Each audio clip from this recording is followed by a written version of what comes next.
And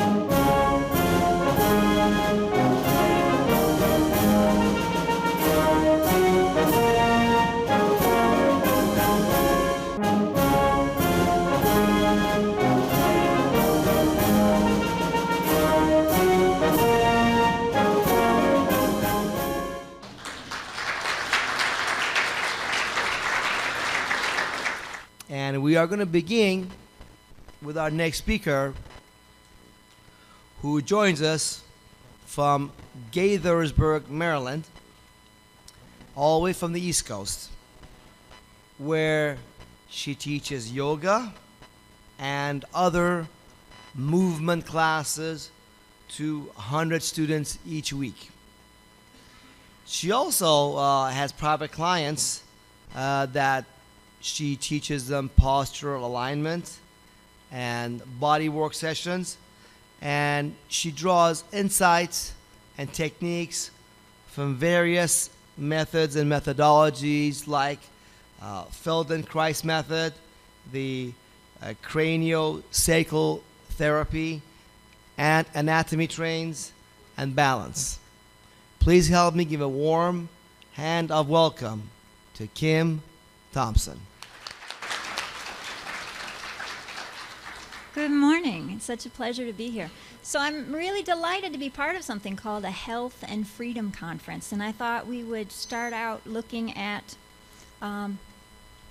what do we mean by these terms, health and freedom. If you would, because we're going to be doing some movement today, just interlace your fingers. Well, that's odd. We have about 50% participation, and this is the easy part. Go ahead and interlace your fingers. And then notice which thumb is on top and which little finger is on the bottom. And then could you just switch over one? And notice how that feels. And it should be a little odd, right? And it might or might not be real comfortable for you, but it shouldn't be painful, right? So anything I ask you to do today is probably going to have these qualities to it. It'll seem a little bit odd, but it should not be painful. If you're doing anything that hurts, you're too big a group for me to monitor what everybody's doing. So if anything is hurting, you need to stop right away. What I don't want to talk to you about so much today is exercise. Either you are exercising and it's working for you, or you're not and you're not going to. And so I'm not going to tell you something dumb like you need to exercise. What we're going to look at today really are some small things that you can do to be aware of, and maybe some small changes that you can make so that you'll be more comfortable. So now we find out how good technical, oh no. Okay, so there are a couple of so free will is really the essential feature of being human. And what I'm meaning by free will is that you are making choices in your life. And in order to be able to make choices, you need to know what you're already doing and what you want to do. If you're not aware of what you're doing, it's really hard to move because you don't have a starting place.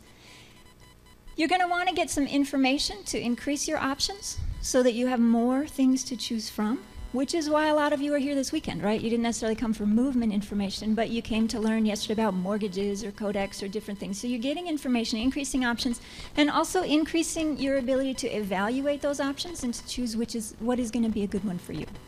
So as we're doing movement, what I'm looking at is, can I give you some information and help you develop the tools to be a little more aware of what you're already doing, so that then when you go home, you'll be more able to make choices of how you want to sit or stand or move around, hopefully to increase your comfort. Very simply, I think about health as the ability to do what you would like to do. If you'd like to go out for a walk on a beautiful day, it'd be nice if your feet and knees and back don't hurt. If you like to play with your children or grandchildren, it would be nice if that was comfortable for you. It would be nice if there was not a quality of struggle to digesting your food or getting through your days. And then I think that there are three main and then sort of a fourth small component to good health. You need to be in right relationship biochemically, and I think a lot of you are getting this kind of information because I know payment brings people in. So biochemically, you need to be getting good nutrition.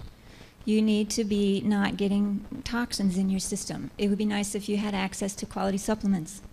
You also want to be in right relationship with movement, the alignment of your joints, your relationship to gravity.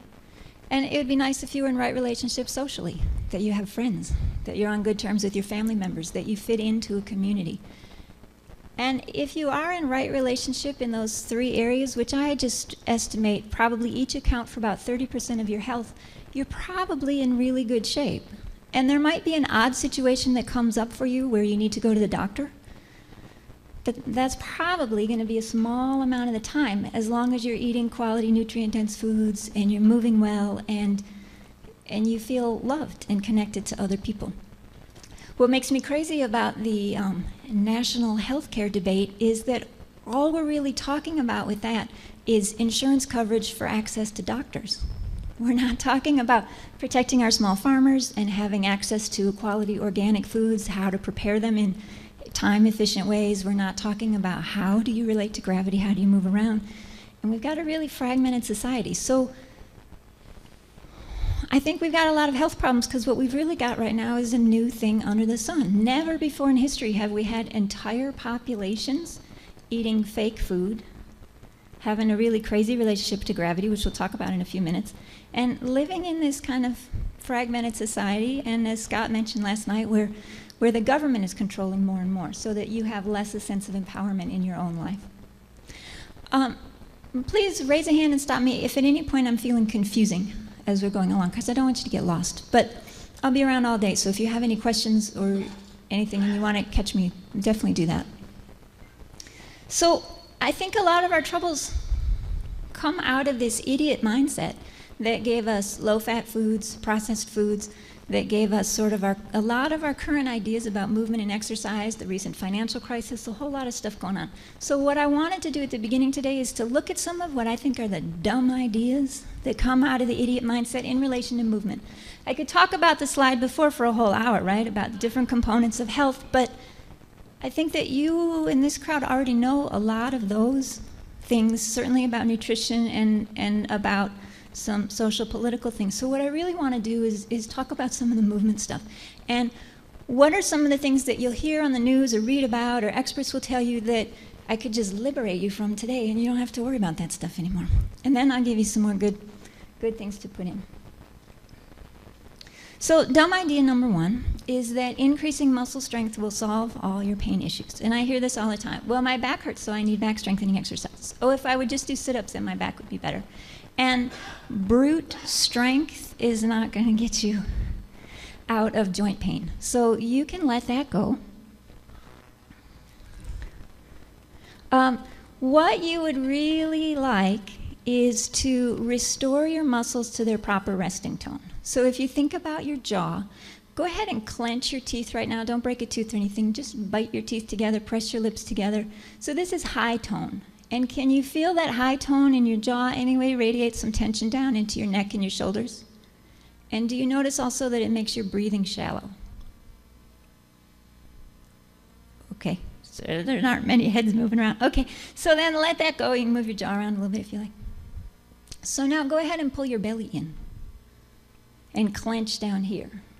And can you feel that that radiates tension into some other places as well? And also your breathing becomes shallower. Okay, so let that go. So this is a bad idea, right? Why would you want to go around with excess tension and you're getting less oxygen? Another option for your jaw is a really low tone when your jaw is hanging open and your lips are hanging open. Might have happened to you if you've had some dental work done and had anesthesia and you're drooling, right? So this is low tone. So when I work with my students, I talk sometimes about people with kind of a slumpy posture and a pot belly is having a drooling belly. So we don't want low tone either. But the answer to low tone is not to clench and be at high tone, it's to come back to a resting tone. So resting tone for your jaw muscles is that your teeth are lightly touching or just close together, not quite touching, and your lips are lightly touching. And you don't experience this as work, right? Ideally, unless you've been drooling, and then it takes a little work to keep your mouth closed. So what we would like is that muscle tension would be evenly distributed throughout your body so that when your jaw muscles are at resting tone, you're ready, right? You're ready to talk, you're ready to whistle, you're ready to chew. Those muscles are ready to use. If they're clenched, you have to unclench them before you can do something. Does that make sense so far? If you think about this tensegrity model, the wooden dowels are representing your bones, and the rubber bands are representing your soft tissues, muscles, and ligaments. And if the tension is evenly distributed, if all the soft tissues are at resting tone, then the bones are free to move around, and there's some integrity to this shape. If some of these muscles are clenched, can you see that the whole shape is distorted? It's not just this area, right? So it's not just, oh, my right shoulder is tight. That's also affecting your left knee and your low back and your right toes, right? So what we would like is to get resting tone evenly distributed rather than get a hard body, which is, which I thought was going to be a different slide. So this, it'll come up in a moment. So proper alignment of the bones is also going to contribute to this resting tone of the muscles, because you can see, just as if these muscles were tight, if they were up at high tone, they're going to pull the bones out of alignment, right? But if you have a habit of sitting in kind of a slumpy, twisted posture, can you see that that's going to have an effect on the soft tissues as well?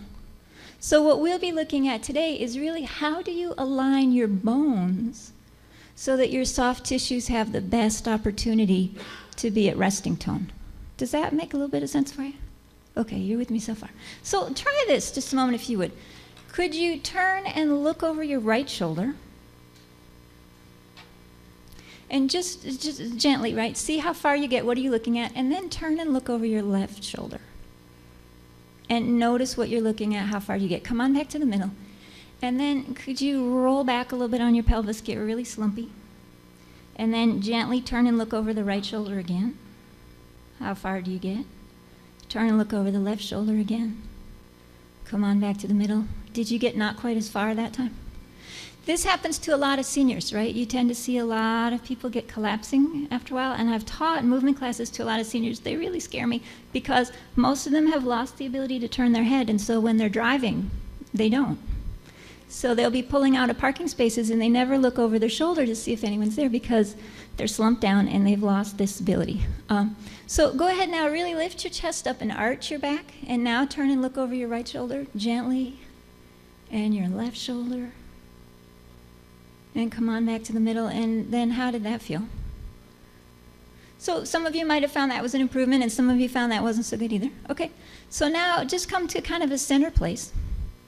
Don't turn your head at all right now. Could you just take one shoulder forward and the other shoulder forward?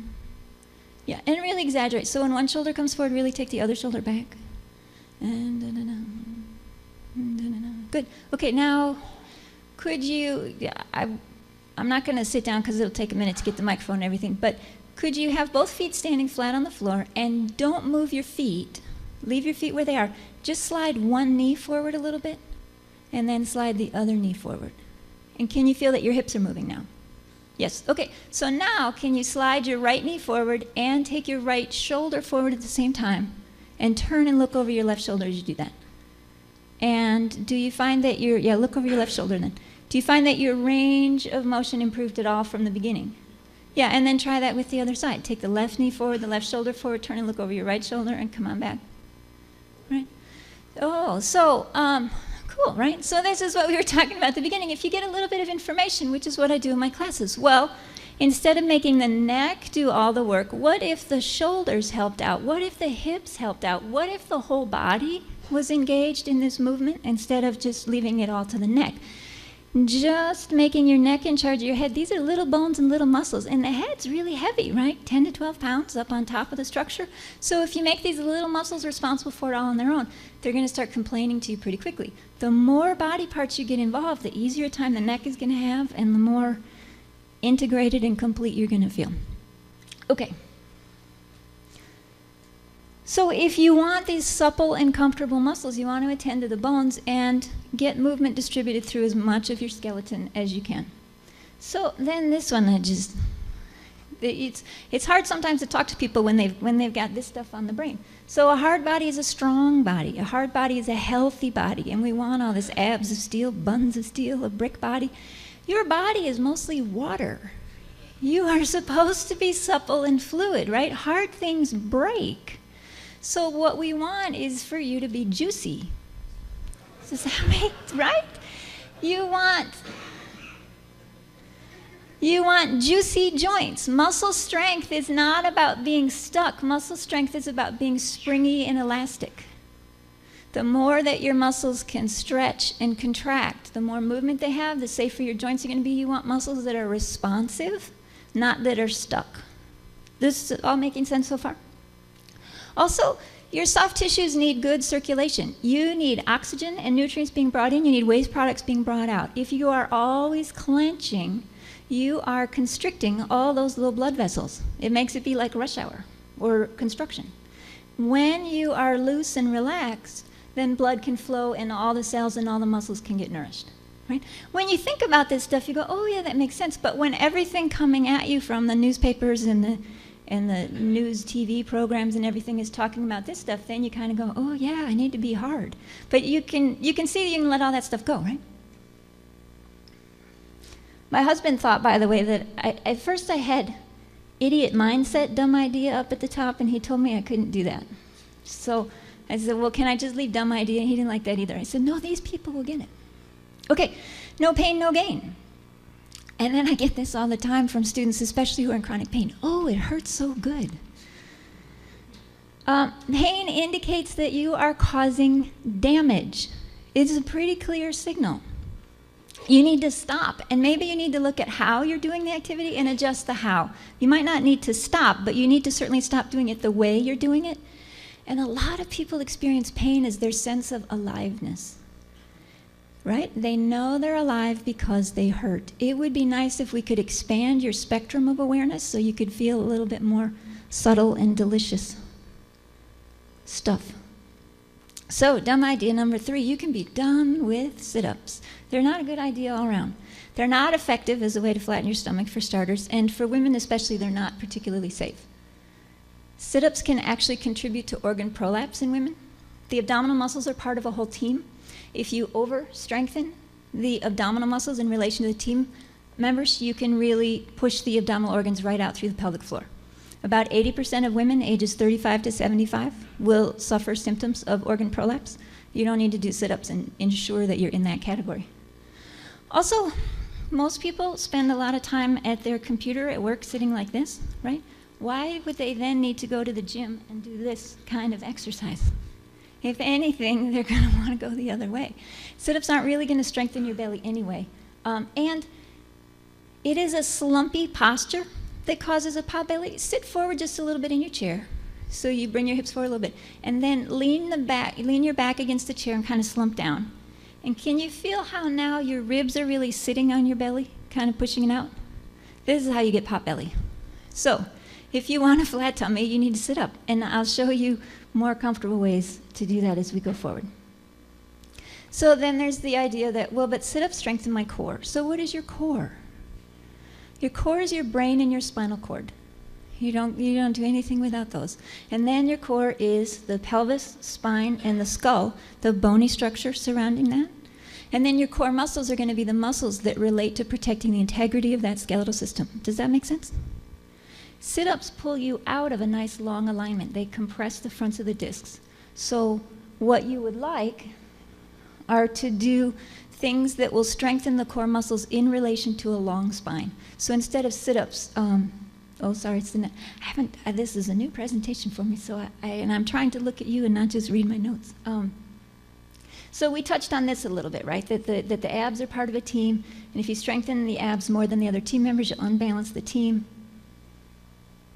And then your core muscles are these posture muscles about the structural integrity of the spine, the ribs, the skull. Posture muscles are endurance muscles. They can already go all day, and you're not going to get any more than all day out of them. So you don't need to strengthen them. What you need to do is make sure that your nervous system knows who to call on, and that they're all at resting tone, so when they're needed, they can hop in. Your movement through space muscles are sprinters. You can strengthen them, you can stretch them, you can do all kinds of stuff. Before you work with your movement through space muscles, though, it'd be nice if your posture muscles knew what they were doing, so that the posture muscles are contributing to structural integrity, and then the sprinters move you through space.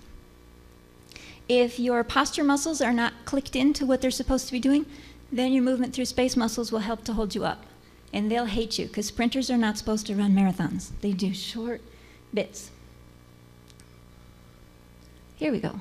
So we did this about the center line, and the core muscles are supposed to stabilize the center line. And so planks, which are like the beginning part of a push-up, where your arms are straight and your legs are straight out behind you, those sorts of movements will actually force you to use your belly, as long as you're not dropping your butt or taking it way up in the air. You'll feel your belly working, but it'll be in relation to a long spine.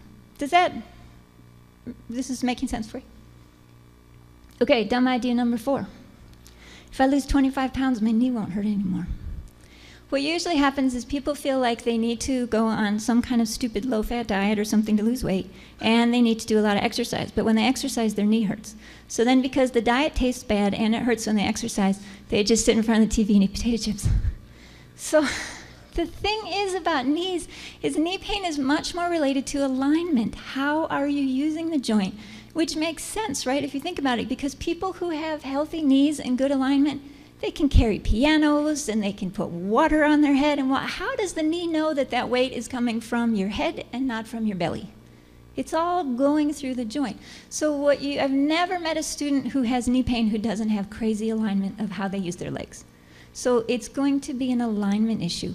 And I had a student once she's still a student, but last year she first started with me, and she came into a class we were doing about walking. And she said, I'm trying to lose weight, and I wanted to do walking for exercise, but whenever I go walking, my foot hurts and my knee hurts and my back hurts. What should I do? And I said, don't walk.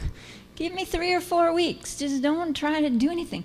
And we did explorations about the feet and the knees and the hips, and she just about danced into class a month later. I walked for an hour yesterday and nothing hurt. So it's much more going to be, how are you sending force through the center of the joint, the way the bones are designed to take the force, or are you creating a shearing force that causes irritation and degeneration, right?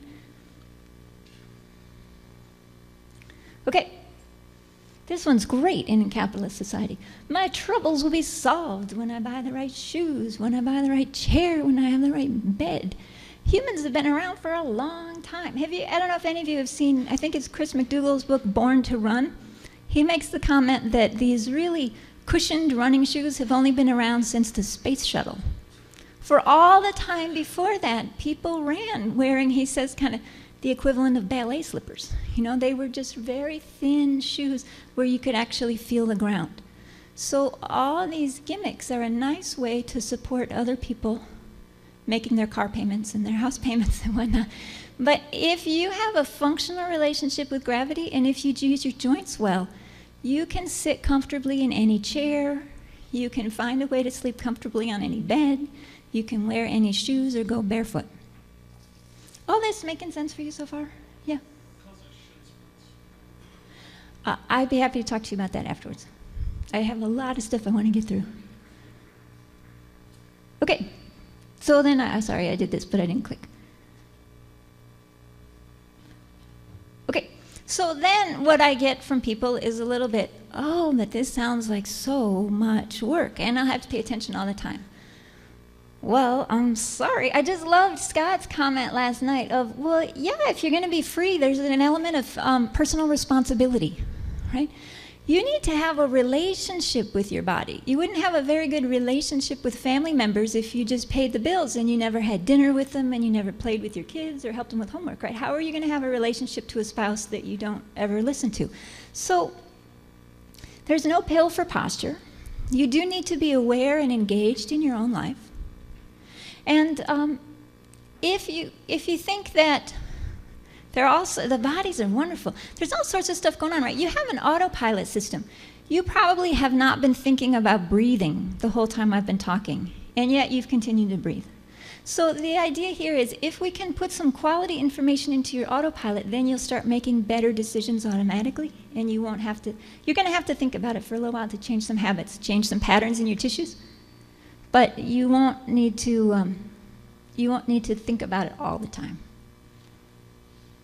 So what we want is to really put some focus and energy into a reset, kind of resetting some habits, resetting the muscle tone, resetting some of your bone alignment so that you have this structural integrity.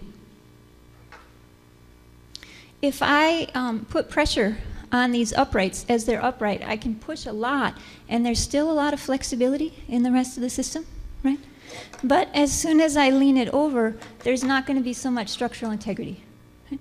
Any of you that do carpentry kind of work, you know that if you have a 2x4 that's upright, it'll handle a lot more weight than if you slant it, right? So what we want for your bones is that they're stacked up along the line of gravity, and that when you do move your core line in space, that your muscles preserve the shape and that you don't collapse every time you shift around. You want to have some good body-mind communication so that your mind has some sense of what's going on. You don't have to be laid up with the, oh, my back went out, before you notice that you've been straining.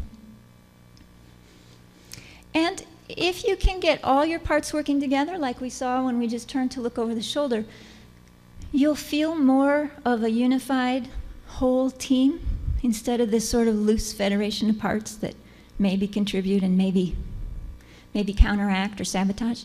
So that you'll feel more as a whole.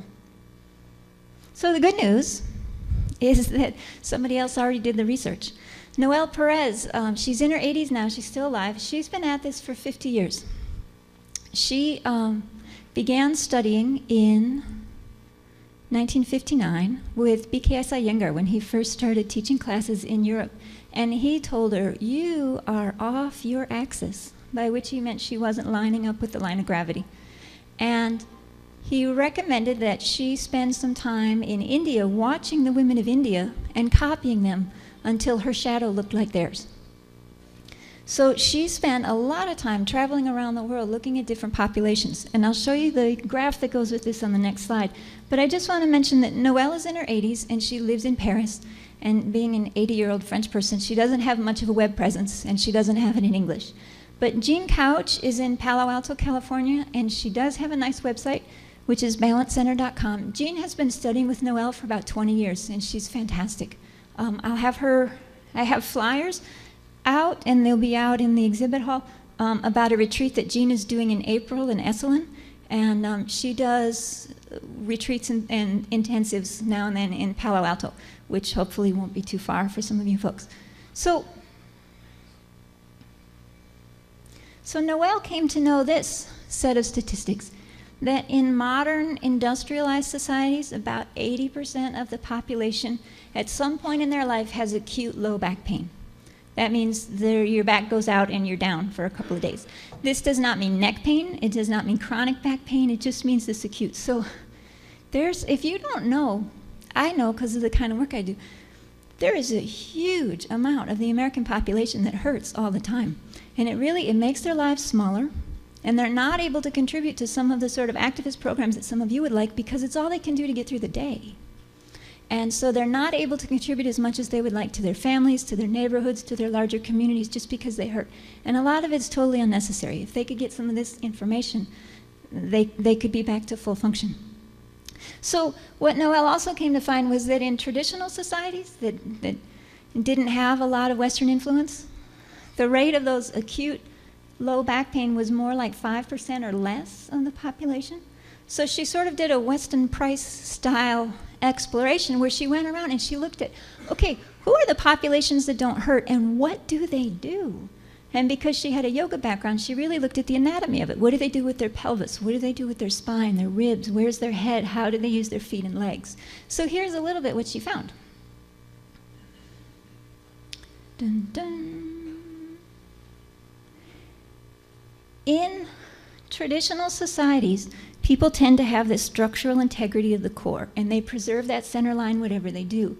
In our modern industrial societies, we tend to be really wiggly. There's not really a center line of the spine, so much as there are a different series of collapses that we do.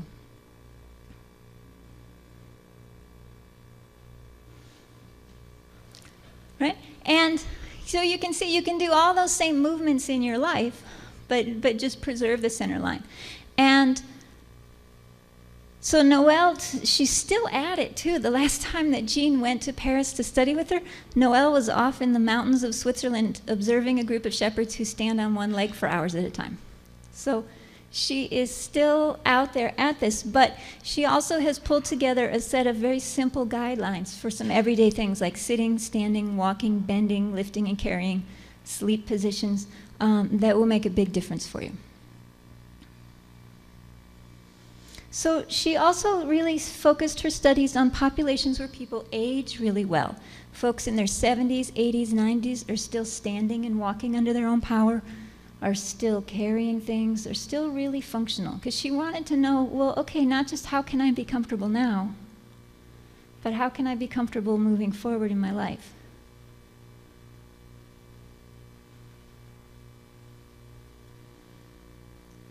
I'm sorry, my clicker is sort of like a loose federation.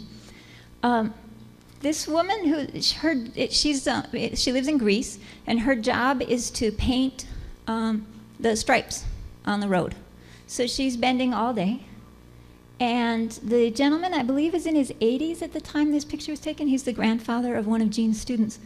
And so old people used to kind of slow down a little bit, but they still stayed long, right? This is also kind of like Weston Price found.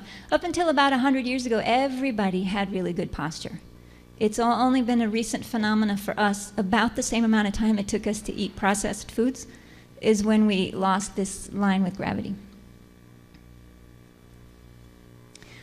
These cultures where people tended to age really well also tended to be cultures where people carried weight on their head. If they didn't carry it on their head, it was up high. So up high, they didn't pick up with their arms, they got it up. So that as much as possible, it was running down the center line.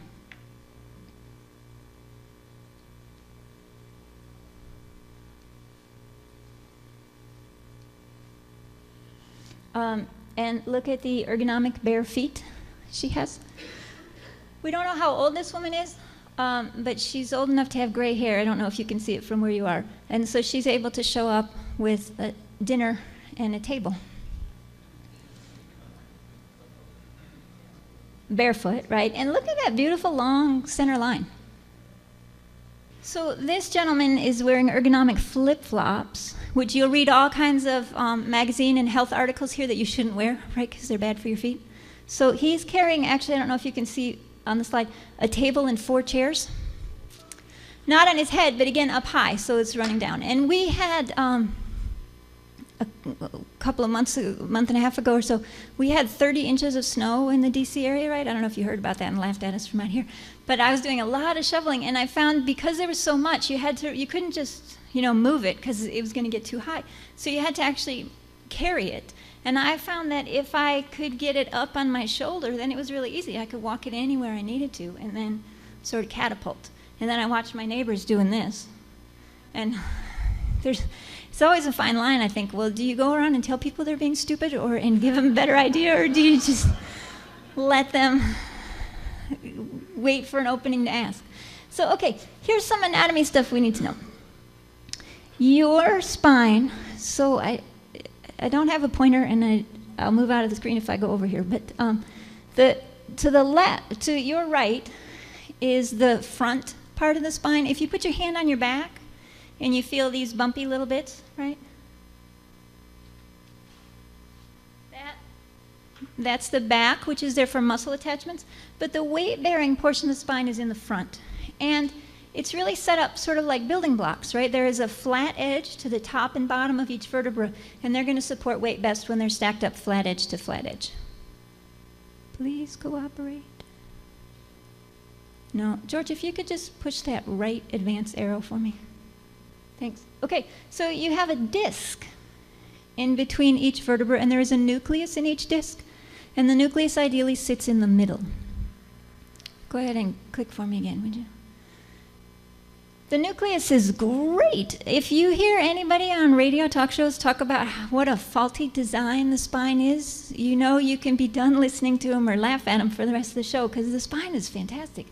If you didn't have the nucleus, then you'd be like the picture on the left here, where if you put one of those heavy weights on your head, like those women that carry water for miles, right? If you load up 40, 60, 80 pounds on your head, you could really flatten out those discs and lose them. But the nucleus in the center helps to distribute the pressure in multiple directions, and it preserves the integrity of the disc. Go ahead and click. Yeah.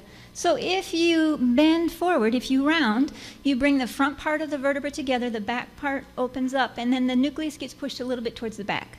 If you lift your chest up, the nucleus scoots a little bit forward. If you do side bending, the nucleus goes a little bit one side or the other. This is all fine. You can do that. The trouble is, if you round your back and then pick up a heavy suitcase, you run the risk of rupturing the disc, so the nucleus breaks. It distorts in shape. It usually pushes out the back, and it's sometimes called a bulging disc or a herniated disc, a slip disc.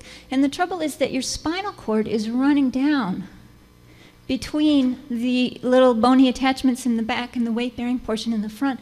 And so you can get pressure on those spinal nerves, and then you just hurt all the time. Or you hurt more when you do certain movements. So, this is actually a good, neutral, balanced shape for your spine. And I'm going to say that because the flat edge of each vertebra is facing the flat edge of the vertebra on either side. So you can see there are curves in the spine, but they're pretty long curves. Make sense? Right? And can you see also that the curves in the spine are mostly on the front edge? If you look at the low back, can you see that it's really pretty straight when seen from the side? Right? Also, we're going to do a little tour of the pelvis in a moment, but can you see the sacrum, which is the bone at the bottom, is really out behind the line of the spine? This means that you don't tuck, because when you tuck, you start compressing the front of these bottom vertebrae, and you actually you increase your risk of herniation. So you have a butt, and it belongs out in back of you, not tucked under. Go ahead and click. So when you are sitting up well, then you look a little bit like this. And you can see here too, there's a little bit of a rear end that is out in back, not under. This sitting posture should feel really easy because you will be resting on your bones, so your muscles can take a break. This is different than what you probably do when you try to sit up straight, right? Go ahead and sit however you think is correct right now.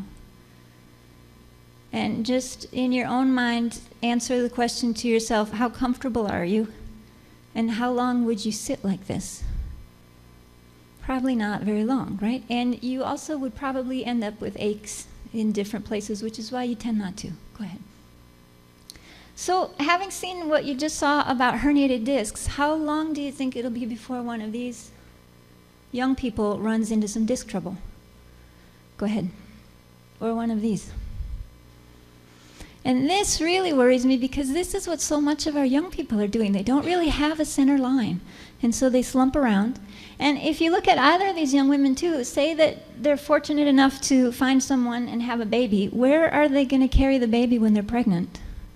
And how strong are they going to be for carrying toddlers around when they've got the child, right? So we're not nourishing our children to be able to carry on with the next generation, and we're not helping them find, most of us don't have it anyway, but we're not really helping them out with a center axis so that they can move forward with some sturdiness in their lives.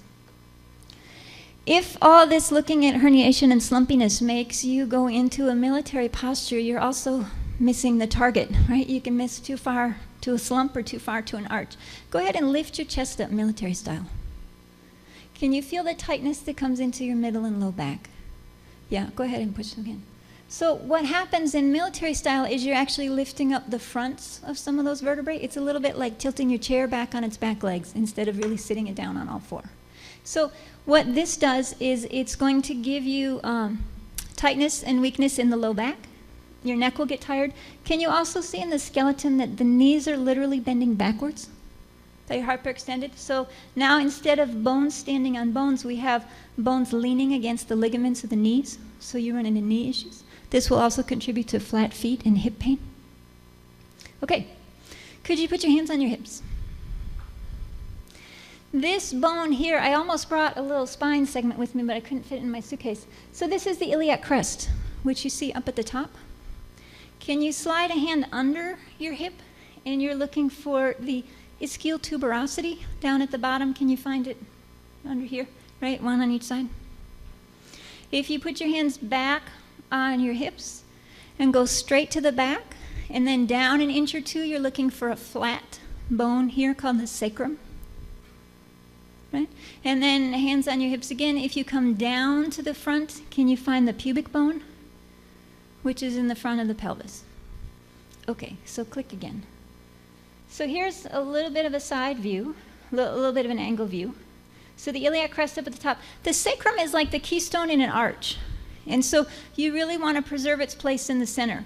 So a lot of this hip hiking and sitting cross-legged, all it's going to do is two things. One, make sure that the weight is unevenly distributed in those sacroiliac joints, where the sacrum meets the ilium in the back.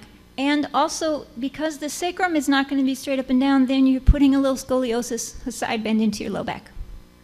Go on. Okay, so here is a side view of the pelvis. You can see the iliac crest up at the top and the sacrum down at the bottom. And then what a lot of people try to do is to sit either on the ischial tuberosities, the sit bones, or even to sit back on the sacrum. You see that a lot. People really round it back, right? So that the pubic bone is actually up in front, out ahead of them. Okay, this is my cool Apple Store tutors helping me with animation. Go ahead, push the button again. You want to, isn't that great? You want to roll the pelvis forward so that the pubic bone actually comes down and the sit bones move back. Oh, push the button again. So that means that when you're sitting, can you see how the sacrum is out behind? And in the far right drawing, that the sit bones are in back and the pubic bone is coming down. This will permit the rest of the spine to stack up above it. Go on. Okay, so this is what a lot of our young people look like, right? Slumpy. And then push again. And then if you ask them to sit up straight, they do this. And can you see, is it starting to be clear for your eyes, that neither one of these is really stacked up? Go ahead and push again.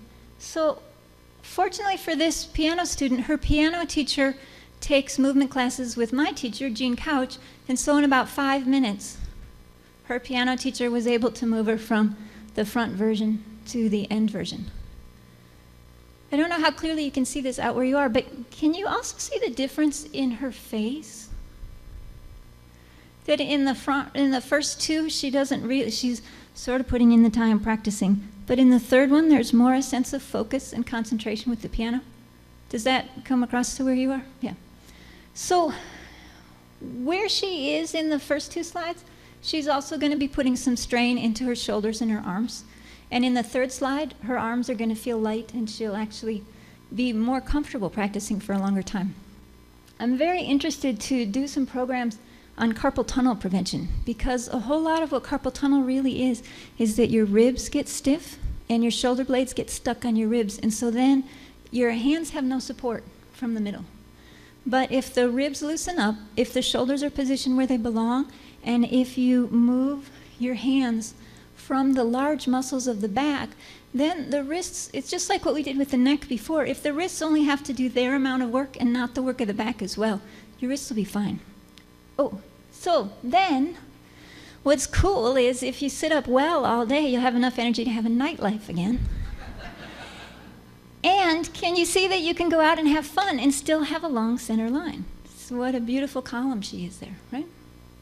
But we're about to do some movement explorations right now, and I just want to caution you, if you know that you already have a herniated disc or some kind of back issue, you either want to watch or you want to do it very slowly and small, and you might even think about this a little bit like a recipe, and you're welcome to cut it in half or quarters or whatever you need the directions, so that if you find there's something you're allergic to, right, you don't have to have a big reaction, you can just have a little bit one. Okay, push the button again. So this is what we want to come to. We're not going to push the button anymore, but I'm going to come over to the chair in just a moment.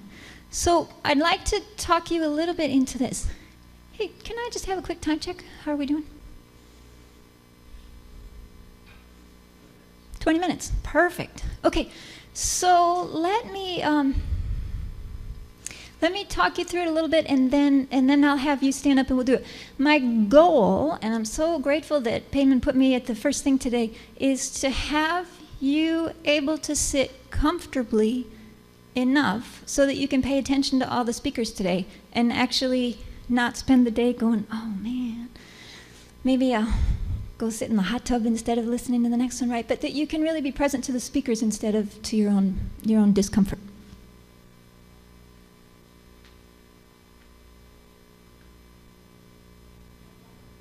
No.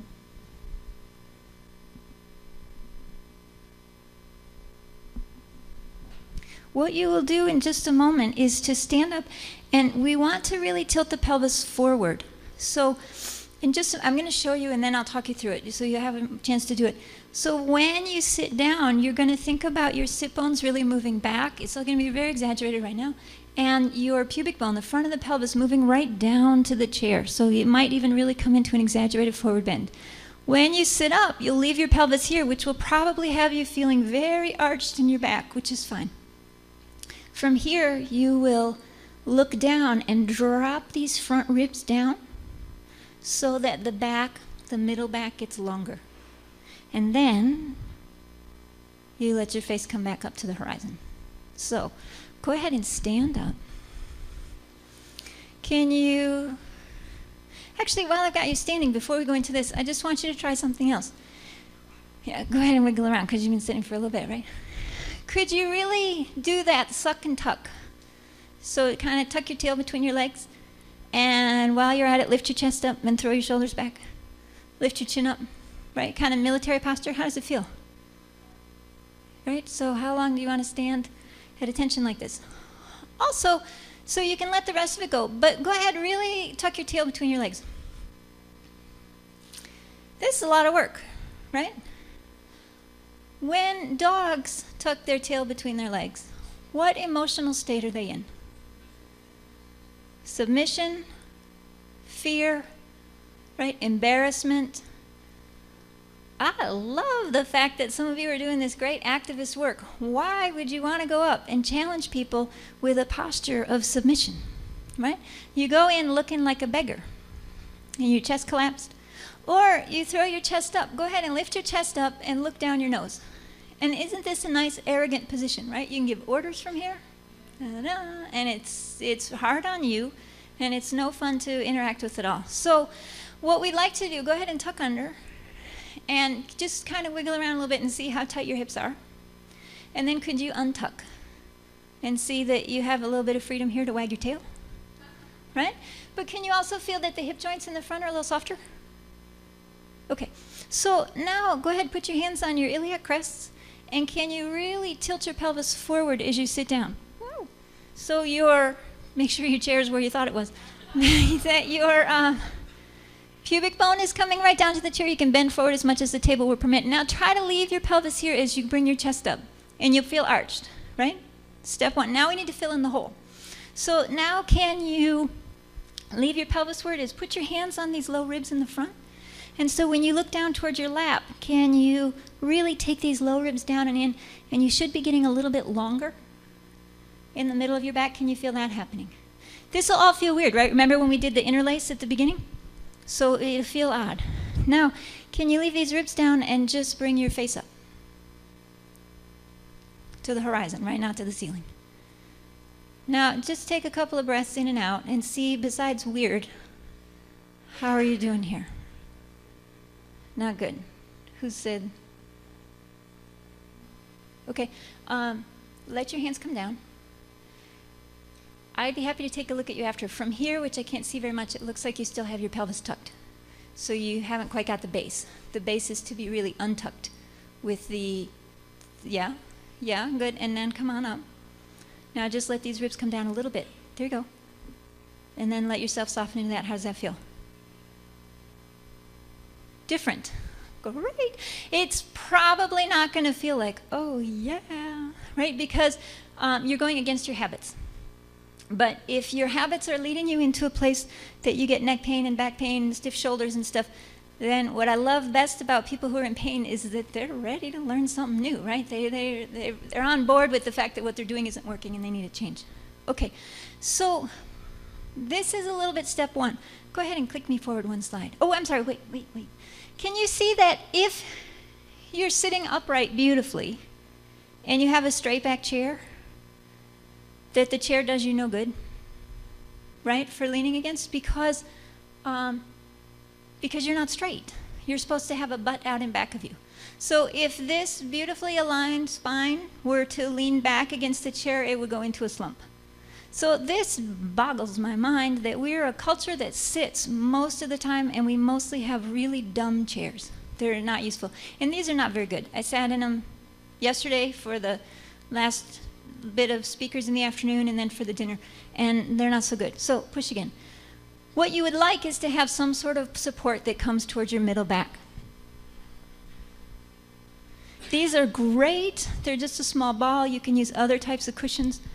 But the idea is that if you get your pelvis really well positioned and then you bring some support to the upper back, you can actually lean against the chair and you'll feel supported. You'll be comfortable here. So I have these available. I'll have a table out in the exhibit hall. But I've had people that have kind of small backpacks, and they just then leave the backpack on when they sit down, and they have a cushion there. So there are different things you can use.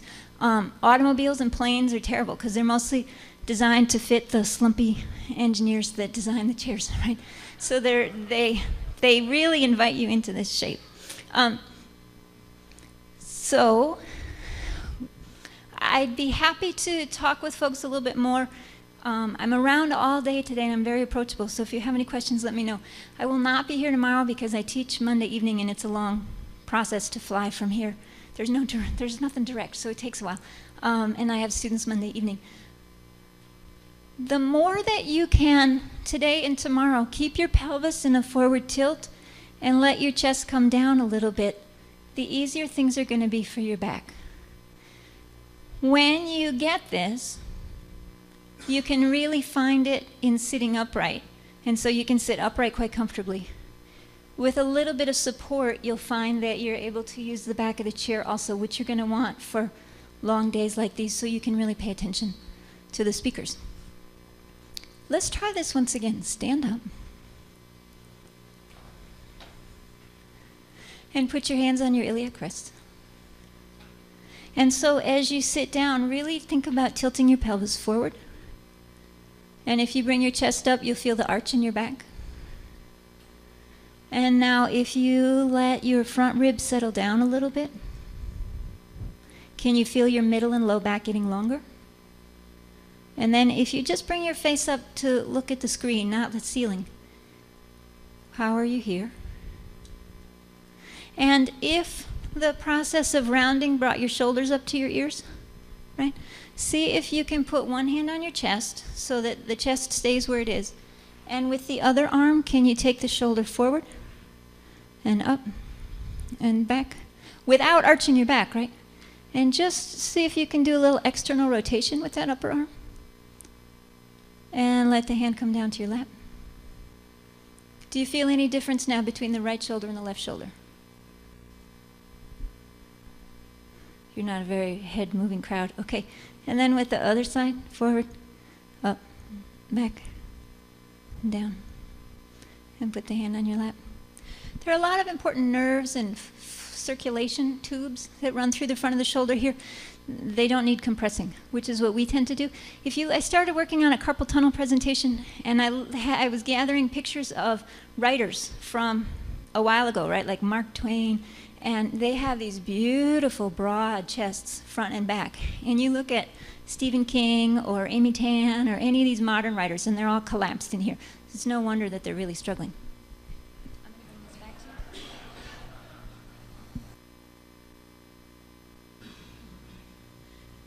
Not struggling as artists. I mean, there are carpal tunnel rates, right? And that's a real fear for them. Okay, there's a lot of information that I'm trying to get into, and then there are a lot of you. Is this sitting beginning to make a tiny bit of sense for you, though? Yes. Okay. So please, if you do have questions about it today, let me know. I'd be happy to take a quick look at you to see what else I can help out with. Okay, advance me. Take a look at this. 1906, ergonomic barrels. right? And look at how beautifully upright they are. So they can work all day and still probably go have a nightlife, right? Thank you. Okay, here's where we started getting into trouble. We began to make it fashionable to take the pelvis forward. This was, so then this became sophisticated and glamorous. This was not just for women. Go on. Dun, dun. Look how slumpy they are. You wouldn't ask any of these guys to carry dinner over on a table on his head, right? I mean, there's, and so the shoulders are rolled forward, the chest is collapsed, the pelvis is forward. Go ahead again. And these are high fashion images, right? So this is what's held up for us. And images are powerful, whether you think they're affecting you or not. They are, because they're contributing to your idea of what's normal and desirable and healthy.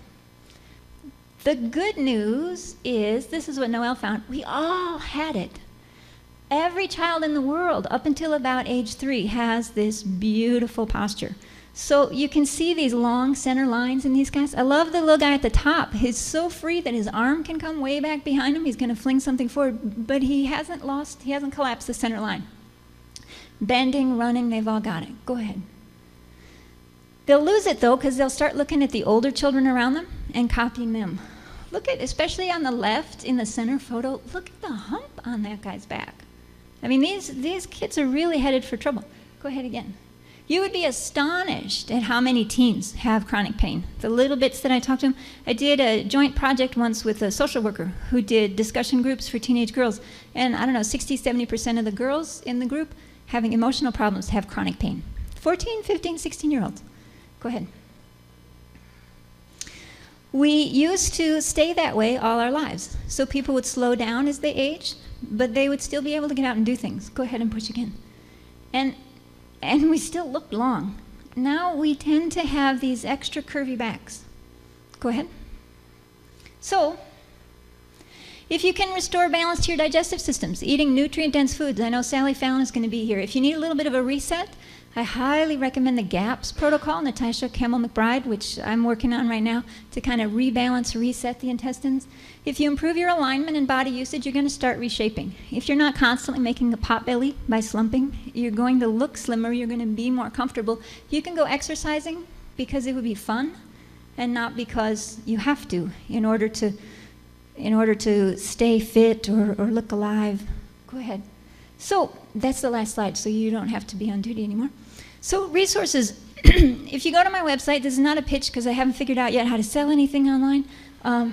So if you go to my website, there is the resources page, there's a set of links, and so a lot of the trainings I've been to have been fabulous, and I've put a little explanation about the different trainings that I've taken, and there are links to the websites of the people who did those. So that's a source for you.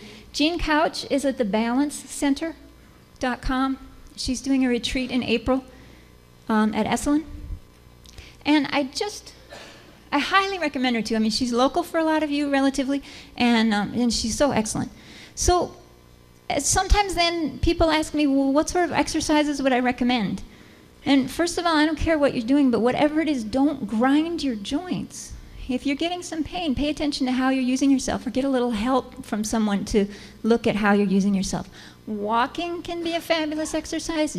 Dancing, you might look at juggling to get some movement in your arms, work on balance. Running, if you're not destroying your knees in the process. One of my favorites is playing with children. If you don't have any, find someone who does. They would be delighted for you to take their kids out to the park. My cousins have kids, and usually they have back pain, and not the kids, my cousins. And so I'm the one that goes over and plays, okay, jump and I'll catch you, and let me lift you up, right? And you can get a great workout playing with kids.